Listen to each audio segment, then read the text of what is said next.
priest removed from his parish after being accused of sexual misconduct nearly a decade ago resumed his full duties at St. Michael's Church today after the Vatican exonerated him. The Reverend William Graham thanked his family and friends and parishioners today for their support as his case played out in court for 8 years.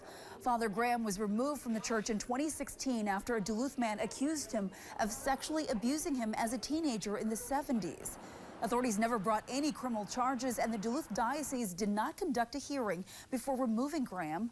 He refuted the allegations, and in 2018, a jury awarded the priest more than $13,000 in a civil suit against the accuser. While he said it was a joyous day being welcomed back by his congregation, he had some strong words for the Duluth Diocese.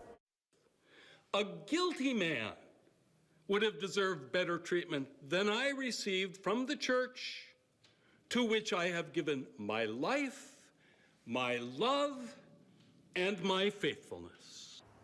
After a church legal process, the Vatican determined there was not enough evidence and acquitted Father Graham.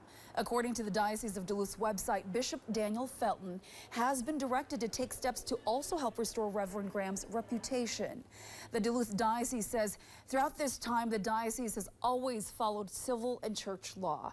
It issued this statement to us regarding Father Graham's return, saying in part, "We have consistently and publicly affirmed Father Graham's right to profess his innocence and to due process in church law to appeal decisions made by church authorities that he believed were wrong." Bishop Felton went on to say, quote, "We continue to pray for all those concerned in this matter and for Father Graham's priestly ministry."